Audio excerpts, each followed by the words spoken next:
Hi, my name is Gil. I'm glad I'm clean today.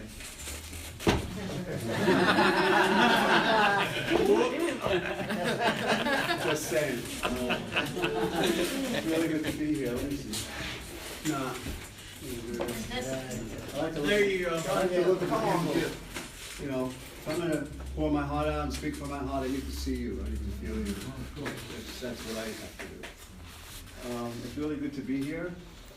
I'm kind of here in the sense that I don't know, my body doesn't know what time it is or what day it is. I spent a couple of weeks in Los Angeles, and then I spent a day and a half in New York, and I just flew in here this morning. So my gyroscope is all screwed up. Thank you. When I was asked if I was going to share on why we're here or what, I picked this because usually when I hear the readings, why we're here, I usually comment because we're not all there. So, since I like to make that joke, you know, I felt affinity towards that.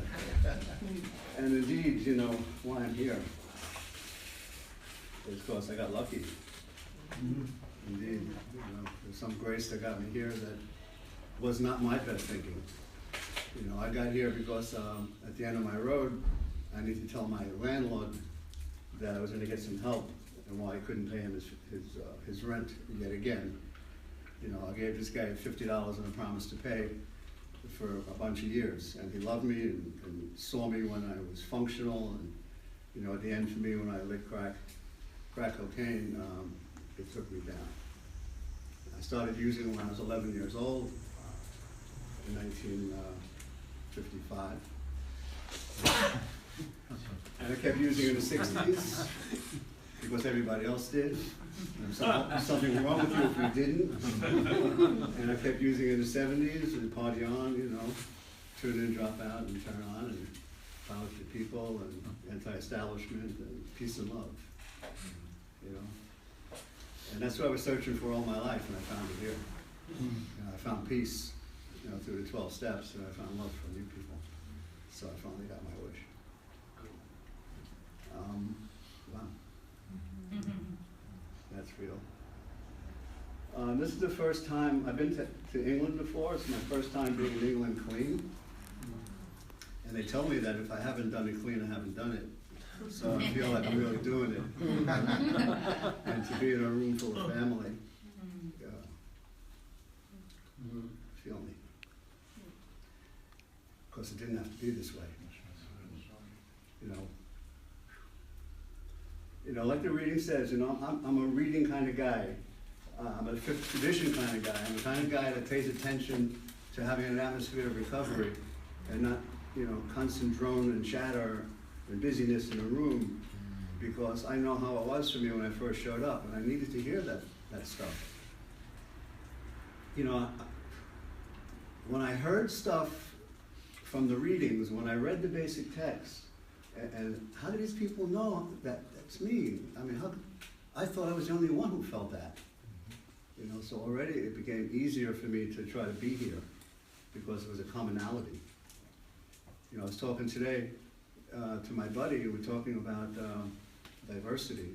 There was a World Convention in San Jose, California in 1998, and the theme of that was diversity. Our diversity is our strength.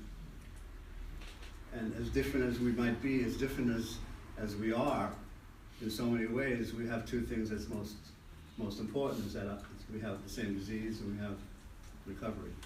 You know, and that's what brings us all together. And that's core, that's so important. And so it runs through my veins of the love that we and the support that I get from just being here. That I know that you want me to stay clean, and you want me to have a better life, like I want for you, and that's magical. You know, that's magical. So anyway, so kept using it in the 70s and in the 80s, and as my friends were getting jobs in different industries, and the family hooked them up and stuff, you know, I didn't have that, so I kept using it in the 80s, and I got clean in 1992. They told me that Anyway, my using touched on 5 decades of my stinking thinking and my bright ideas. You know, I have a disease that tells me I don't have a disease. It speaks to me in my own voice. And why wouldn't I listen to it? I'm a smart guy, and I was very wily, and I got through crazy things in life, you know. I lived in Crete for a year. I was on a houseboat in Kashmir, India for a year. I walked overland from Greece all the way across, you know, Turkey, Iran, Afghanistan, Pakistan, India.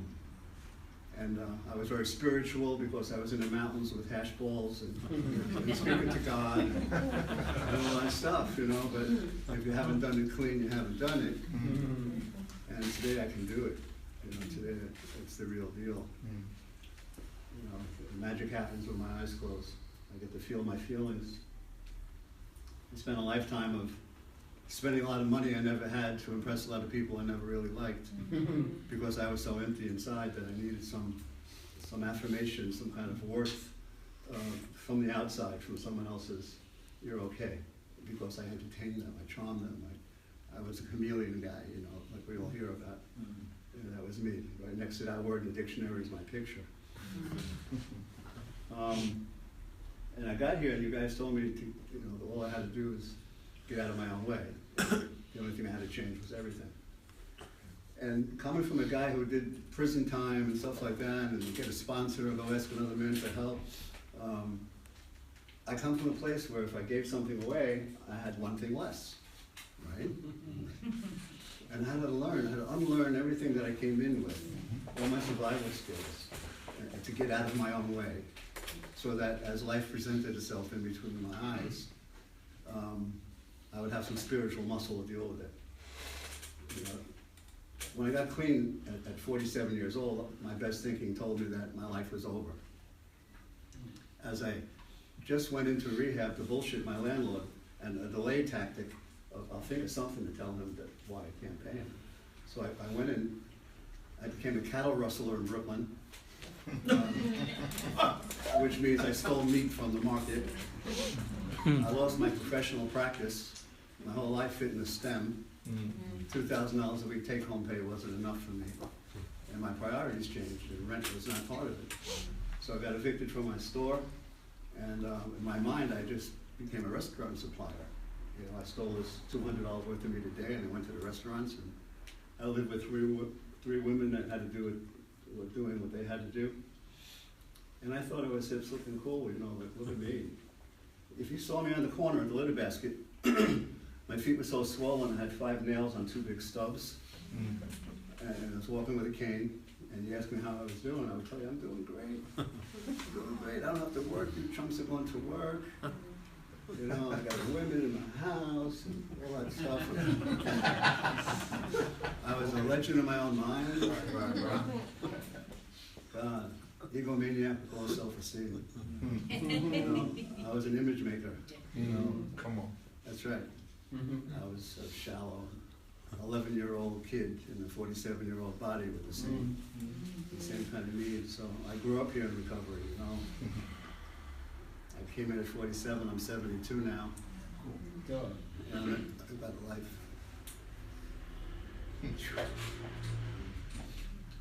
Beyond my wildest dreams. I'm here because I got out of my own way. Like they told me, get out of your own way. You never have to do that again. Give yourself a break and put some gratitude in your attitude. You know, I was stealing $200 worth of meat a day, T-bone steaks, filet mignons, porterhouse steaks. I didn't cook any of them for me. I had a primary purpose. And it was about the next scrape and push on some crack. I stole Twinkies and Dr. Pepper for me. And when these guys from H&I came up and they told me to put some gratitude in my attitude and things like that, I stood in the back and my arms were folded and I said, these guys were hired by the institution to brainwash me. I know that. You can't shit a shitter. I was really smart. And that was the beginning of my exposure to Narcotics Anonymous and getting clean in this detox, going in to do the right thing for the wrong reasons. And then a couple of weeks into not using, the disease of denial began to lift. In a moment, on a Friday, when the cafeteria gave me this, I was in this rehab that NA got me into. People I knew in NA, it was $1,000 a day in 1992, for free. I didn't have to pay anything.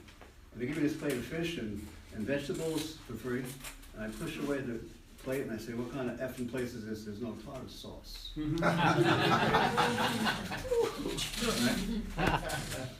That's who I was, the entitled, self-important, coming from lack kind of guy.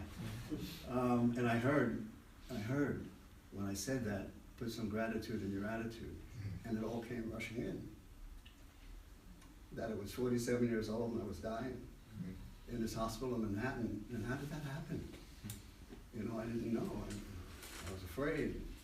I admitted, wow, what a set of words we admitted. I admitted to myself, it just became evident. I got graced with that awareness. So the next time H and I came up, I sat in the front, and my arms weren't crossed. And that guy did use like I used. And I had the courage to walk up to him at the end of the meeting and say, how do you do that? How do you stay clean forever? And he said, son, we don't stay clean forever. We stay clean a day at a time. And that's how we do it. He gave me meeting lists, circles of meetings, and my ass was sufficiently kicked, for me to go to the last house on the block, so to speak, and try this on, because prior to that, people were taking me around to different meetings and showing me Narcotics Anonymous, but I went there with my utility bill shut-off notice for $80, and I would tell you that I had 60, could you give me 20? I'd get 9 guys to give me $20 and I'm home and get high in the dark. Because, I didn't have a problem. I'm gonna figure this out somehow. So anyway, it became clear to me that I needed to do it differently, and I needed to stop saying, why the F should I do that? And I needed to learn how to say, how the F do I do that? When that shift happened and I became teachable, is when the miracles started. It already happened, but they really took form as I got out of my own way. And I did the step work, and I acted as if, and I gave back the change, that I got from the cash register person, that, for a $5 bill, I got the $20 change, or whatever it was, and I felt all, yeah, I'm in recovery, yeah, doing it. And then you people told me, now you gotta also get honest with yourself and check out your motives. Whoa, that was big, and I got introduced to an inventory. I got introduced to developing a conscience. I got introduced to growing up. And I'm proud to say, at 72 years old, I feel like, a happy individual. That I used to run home. No, I didn't run home. When I went home, I put the TV on, the radio on, make a phone call, get busy because of the noise in between my ears. It was so loud, of rehearsing a conversation or reliving a conversation or trying to control the next thing. And today, through this process, I can't wait to go home, to shut the lights out, to go sit on my couch and feel my feelings and take an inventory and see how am I doing in the moment. And today I got this conscience that's alive and well, that talks to me, and not in words, but in feelings. And I get to recognize when I'm not living up to my own expectations. If I'm coming from a defective character, that a lot of them have been arrested and a lot of them are still being dealt with. So when I'm not the Gil I want to be, is when I need to make an adjustment. And I can't do that myself. My disease is a power greater than myself. And I need a power greater than it. And the people help me do that. Help me find a path to deal with that insanity that happens in between my ears. Yes, I'm this far away from the next one. I don't forget that.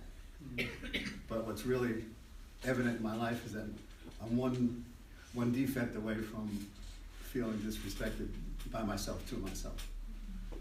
And my self-respect is hard fought, and it needs to be maintained a day at a time through constant contact and through perseverance of spiritual principles. And I need to be happy with me, and it doesn't really matter what you think of me. As long as I know, you know, me and the people that are, me and my God and people in my life know that, that I'm coming from the right place and I'm doing the right thing. And all that couldn't have happened until I heard readings like, why are we here?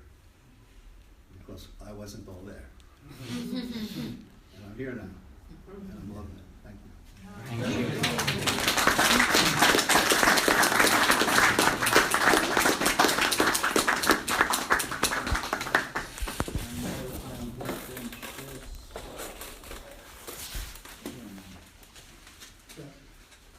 From Oklahoma.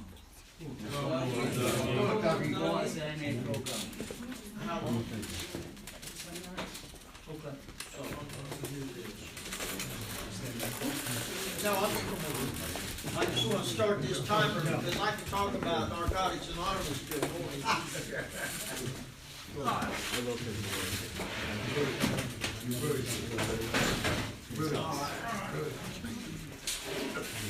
Almost done. Hi everybody, my name's Doug. I'm a grateful recovering addict.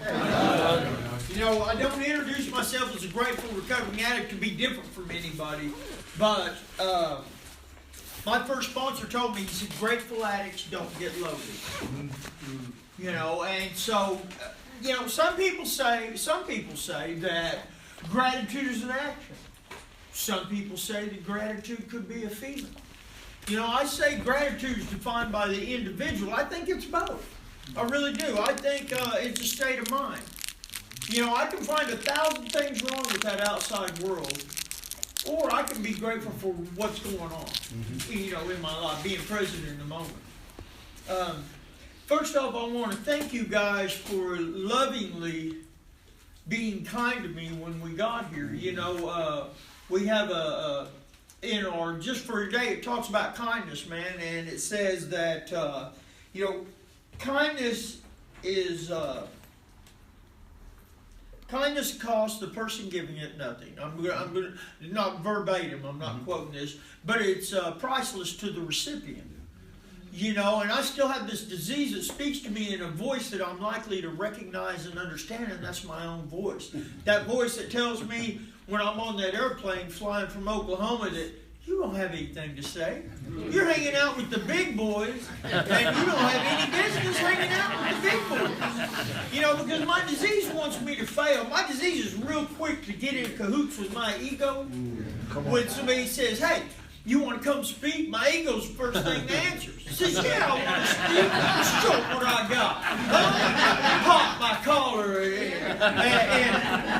And the thing of it is and then after I accept the invitation, then my disease says, oh boy, you've done it now.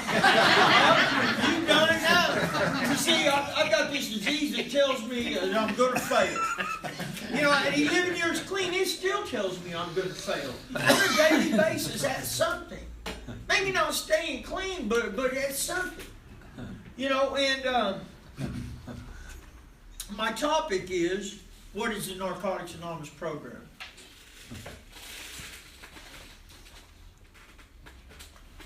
Narcotics Anonymous is a one-size-fits-all program. You know, it doesn't matter, you know, we don't endorse any specific drugs. We don't endorse any hard drugs, soft drugs, powders, pills, liquid, and we consider alcohol a drug. You know, so that's a one-size-fits-all program. I don't need to go anywhere else for my problem. You know, and I was heartbroken when I found out that drugs was just a symptom of my addiction. That wasn't even my biggest problem. You know, because that was all I ever focused on. When I was trying to get clean, that was every time, you know, in the first line of what is the Narcotics Anonymous program, it says, Narcotics Anonymous is a program, is a fellowship of men and women for whom drugs have become a what? Major problem. See, I was the last one to know that it was a major problem. I thought the only problem I had was when they ran out. You know, but everybody else, you know, it's funny because we're always the last ones to know. You know, my whole family knew. You know, my mom told me, I remember at the beginning of my using, back in the recreational days, you know, and I remember those well, all two of them, all 2 days.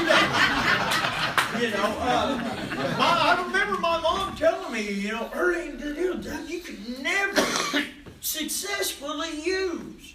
You can never successfully drink. You can never successfully use. Don't even try. And I didn't believe it. You know, and narcotic, you know, they say that the 2 greatest days in a person's life is the day they're born and the day they know why. Their purpose, right? The day, you know, because I don't know of anybody who doesn't think that man, surely there's a purpose for my existence. Even at the end of my road, after I had lived through so many things that should have killed me, I always thought, man, God's got a purpose for me. God has to have a purpose for me, otherwise I'd be dead. And so I always sought out that purpose, man. What is God's will for me? What is my purpose? And I didn't know what it was until I met you guys. Until I came to Narcotics Anonymous, man. That's my purpose. You know, my job doesn't define who I am. The car I drive does not define who I am. My beautiful wife, who makes me look good, doesn't define who I am. The money I have in my pocket, what I have, the house I have, none of that stuff defines who I am. What defines who I am is what I do with what I got. You know, and so when I got clean, man, and I found out that, you know, they said that I can only keep what I have by giving it away. So, you know, I started early, and I'm not going to, you know, I could tell you about, give you a drug log about, you know, I give you some background, but I can tell you this much, man. You know, I could get up here and tell you a war story, but the story is I lost the war. And that's pretty much it, you know. This isn't what I had planned for my life. You know, growing up, I didn't say, you know what, I think when I grow up, I'm going to accumulate some things, I'm going to be successful at some things, and then I'm going to fail at everything, lose everything that ever mattered to me. Then I'm going to go to the penitentiary for 11 years. Then I'm going to get out. Then I'm going to go back. Then I'm going to get out. And then I'm going to go back. And then one day I'm going to get clean in Narcotics Anonymous and come to London and speak. That is not the plan I had. I had dreams, man. I had dreams. You know, I was a collegiate wrestler. You know, I was a professional motorcycle racer. And I was good at these things. I was really good. I excelled in them. Because, see, I was the person who grew up being told, and I'm from Oklahoma, so didn't make me talk like this. By the way. You know, I was a kid whose mother used to say, my mother suffered from mental illness, who used to say, you know what, and I'm going to refrain from profanity, because lack of profanity offends no one, but in Oklahoma, we do say shit a lot, and we don't consider it profanity. I'm pretty sure that's the word I won my 3rd grade spelling bee with. You know, and we use it to describe everything. Like when Jimmy and Raymond acknowledged that we were going to London, I was like, no shit. And when I told my sponsor, hey, I'm going to London, he goes, shit. You know, I don't know where I was going with that. Anyway, so I grew up thinking that I wasn't good enough. My mom used to say, you know what? You're never going to amount to shit. You ain't ever been shit. And that's the way it is. You're not going to be anything but a ditch digger when you grow up. You know, I didn't even want to be a ditch digger. You know, I had no motivation. So I grew up thinking that I was less than, and then I came to Narcotics Anonymous, man, and you guys love me at my absolute worst. Narcotics Anonymous gave me something that I never had before, and that was a family who understood me. See, my family didn't understand the disease of addiction, man. And I came into a room and I expected to fail when I got here. Just like, this wasn't the first time I tried to get clean. But I came in here thinking that I was going to fail at this just like I failed at everything else. But I hoped. I had this little bitty ounce of hope. And so I started going to meetings, man. And I took a leap of faith. Somebody said meeting makers make it, man. And people who quit going to meetings don't get to see what happens to people who quit going to meetings. I didn't understand that. It did, I was a little slow, but I caught on later on. I understood what he was saying. And so I paid attention and I asked questions when I got here. And you guys love me at my absolute worst. And so what that hope did was I took a leap of faith. They said, go to meetings. That's why I took this leap of faith. I started going to meetings and my life started getting a little bit better. Somebody suggested I get a sponsor. And so I took another leap of faith. And these were leaps of faith based on hope. Just hope. I hope this works. Well, I'm going to get a sponsor and I hope this works.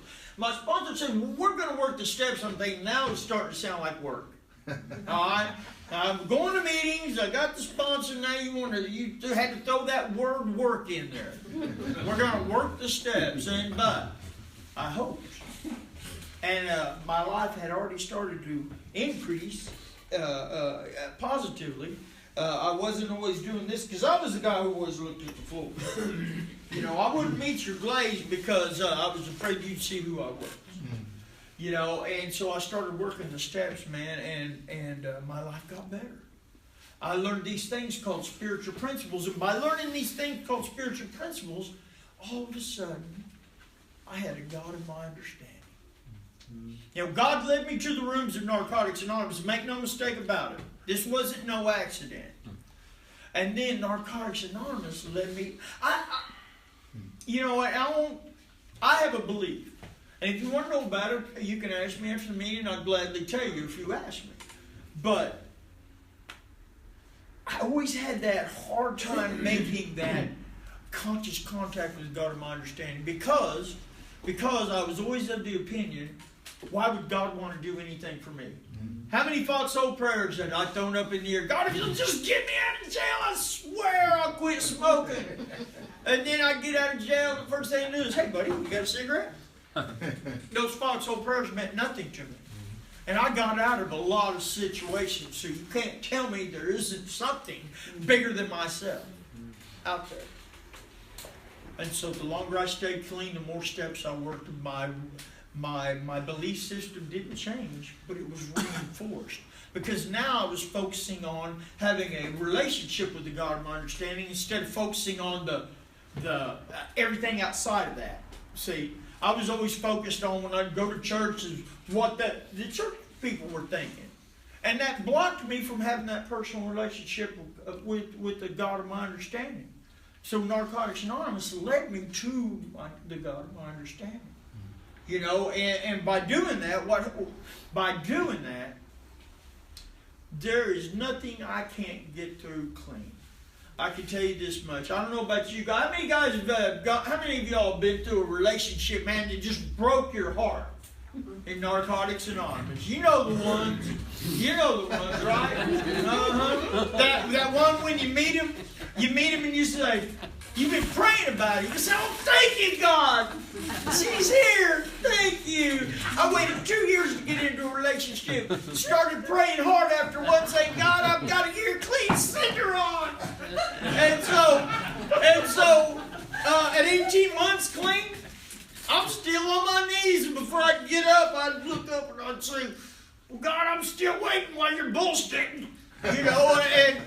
And finally at 2 years, poof, there she is. The God thing. The God thing. Oh, she's a God thing. No, she was a God dang thing.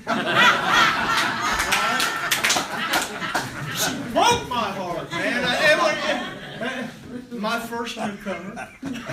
At 2 years clean, I went and found me one that's 6 months clean. I waited 6 months, 2 years to get into a relationship, but I let the other person wait. Okay? So I wanted to kill myself. I didn't want to get high, I wanted to kill myself. You know, we were past getting high. And what happened was this, man. Narcotics Anonymous showed up. No, Narcotics Anonymous showed up. I showed up at a meeting, man, because the closed mouth don't get fed. I shared what was going on. And guess what? People came to me and they give me words of encouragement. They would call me and check on me every day. My boss even said, you know, you probably need about 3 days off of work because you're not focusing very well right now. So he lovingly gave me some days off of work so I could really sit in my bedroom and think about it. But, you know, which was bad. But I got through it. And guess what, man? I got through it, and I got through it clean, and I got through it through you guys and a God of my understanding, and not necessarily in that order. Okay? So what Narcotics Anonymous is to me, is that thing still going, or did I have the volume? Huh? Okay. So what Narcotics Anonymous is for me, you know, and I didn't come here because I thought it was a good idea. I didn't come to narcotics. I come here because it was the last house on the block. All right? I didn't know no place else to go. I just didn't want to be alone. I came to Narcotics Anonymous, man, with an expiration date on my life. The doctors gave me less than a year to live when I got clean. Told me I'd ruined my liver. A year later, man, I went and had some tests run, and the doctor came back and says, I don't even see any sign of liver damage. So he couldn't explain it. He'd been dealing with addicts his whole practice, his whole career. Couldn't explain what he was looking at on these test results. Retook the tests and came back the same way, and he couldn't explain it. And I told him, well, I can. I can because I knew. God had a purpose for me, okay? He did. That purpose, that the day you know why.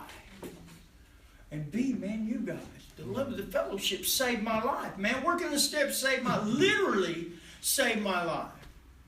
You know, and when I came to my first NA, you know, I wasn't just driving by an NA meeting one day and said, oh, look, an NA meeting, I think I'll stop in. No, man, it was the gift of desperation. The gift of desperation. And so, man, my whole life revolves around Narcotics Anonymous. Remember what I said about the job doesn't define me, the car, the money, all none of that does, man. My God gave me a purpose, and it's to serve Him through this fellowship, okay? Just trying to help the next person. And I don't get to pick who that next person I help is. That is not my right to do. Because we come in here on all equal terms at our absolute worst. So even if it's that guy that's came in through the door 10, 15, 20 times, man, having a hard time getting up to 6 months clean, you know what? Every time they come back, I just thank you, God. Thank you. Because guess what, man? He didn't die, and he's got another chance. That's right. You know, and I'm going to make sure he knows I'm glad to see him. You know, hey, it's good to see you. Come sit by me. Yeah. You need a ride to a meeting, you call me. You want to go to a camp out, you want to go to a convention, let's go. Because that's what somebody did for me. Yeah. So Narcotics Anonymous has taught me all these morals and values, man, that has passed on and done the ripple effect. Yeah. I'm the guy my family calls when one of my other relatives has a drug problem. What's up with that? You know, I've got the 12-step, 3 of my family members, and 2 of them are still clean. I don't take credit for that, because if I took credit for somebody's recovery, I'd have to take credit for their failings. But I just got to play a little bitty part in this huge picture, man. And now I'm in England. You know, dream big. Dream big. Narcotics Anonymous gives me the choice to dream big. You know, today I can accomplish, if I set my mind to it, you know, I know I'm not going to be president of the United States, so I'm not even going to try. But if it's a legitimate thing, you know, something within my reach, I will dream it, man. You know, and Narcotics Anonymous has given me everything, man. I met the love of my life in Narcotics Anonymous, and she is a God thing. She is, man. We were best friends for 8 years before we even went on a date. We knew each other's ins and outs. She know all my quirky things, and now, you know, my middle name should be Corky because I'm pretty messed up. Anyway, guys, thank you for your kindness, your love, man, and I look forward to seeing you guys a lot in the next 2 weeks. If nobody's told you they love you today, I do. Thank you.